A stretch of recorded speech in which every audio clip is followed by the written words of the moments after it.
President Trump earlier this week talking about immigrants from Somalia, sparking immediate backlash over his inflammatory language on immigration.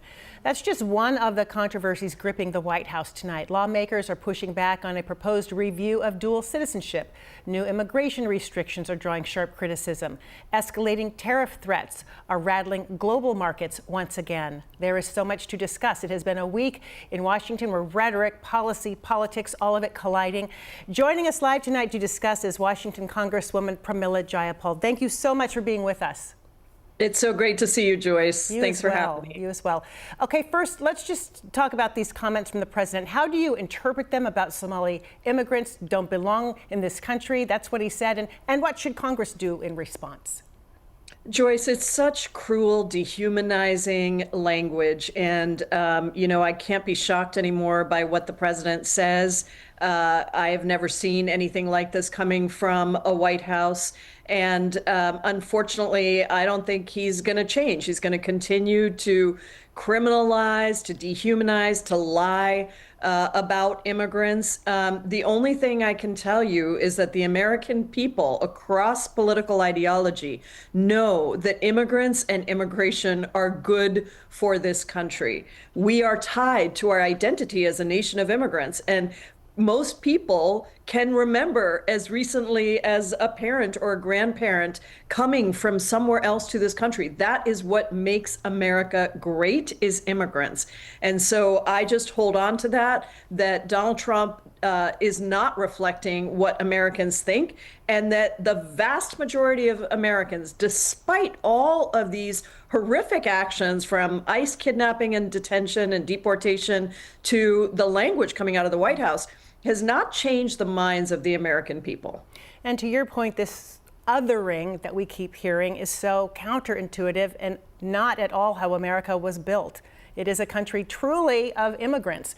The administration and some Republicans are floating this proposal to restrict or even revoke dual citizenship for certain naturalized Americans, people like yourself, a naturalized citizen. What safeguards, if any, would make anything like that acceptable in your view, or should Congress just reject this idea outright? I mean, it makes no sense. Dual citizenship, by the way, is only available to certain countries. It's a by-country agreement. So both countries have to agree that you can have dual citizenship. For example, India is not one of those countries, so I can't have dual citizenship. But dual citizenship is about the belief that it is in our national interest to work with allied countries around the world to ensure that we can continue to have people who claim America as their home, but may have been born somewhere else, may have family somewhere else. And so I don't think this idea has any legs. It is also part of a ridiculous set of proposals that the administration keeps putting out to restrict immigration. And back to our previous point, Joyce, our country would collapse without the contributions of immigrants who come in all manner of ways, on student visas, on work visas, doing the work that we need in critical industries across the country, across our state, certainly. And we have welcomed in refugees, including from a Republican governor in our state's history. He was the first one to welcome in Vietnamese refugees when many other states were not taking Vietnamese refugees. So this is not a partisan issue, but Trump keeps doing everything he can to restrict immigration, to make it impossible for immigrants to be in this country or come to this country or visit family in this country or work in this country. And it is only going to hurt us, our communities, our economy, and our country. We have a reporter who devotes her time to immigration and issues around that, spent a lot of time at the ICE facility in Tacoma. I know you have just introduced some new legislation in response to the president's immigration policies. Tell us what that is and why you think it's necessary.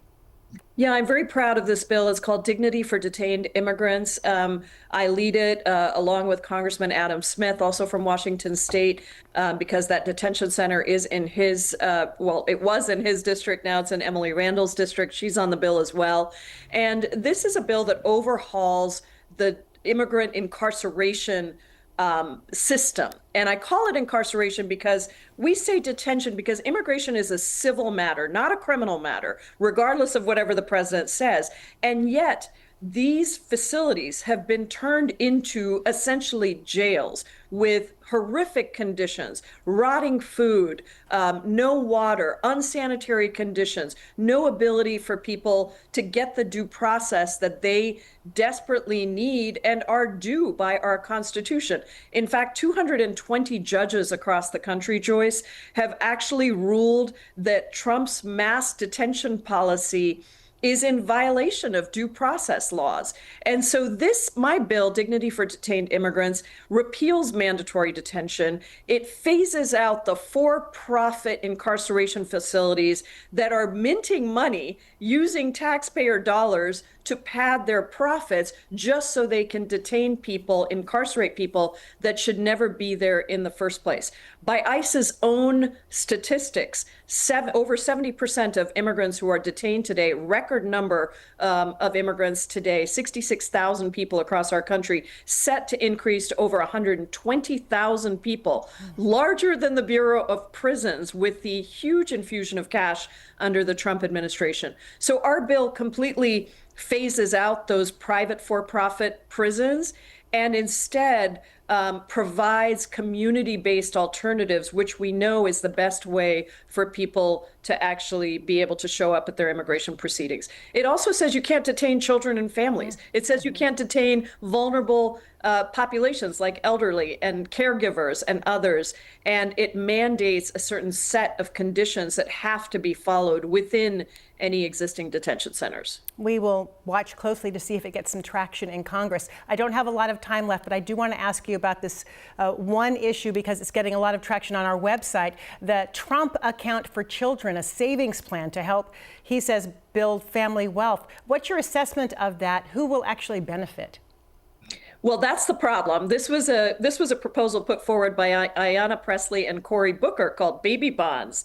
And Trump has taken that over, and we are extremely concerned that the way he's planning to do it will only exacerbate the racial inequality gap, and that it'll only be for certain people, that it won't be available to everybody, which of course is what our bill, our baby bonds bill, does. And so we're concerned that there is no implementation standards around who gets these baby bonds.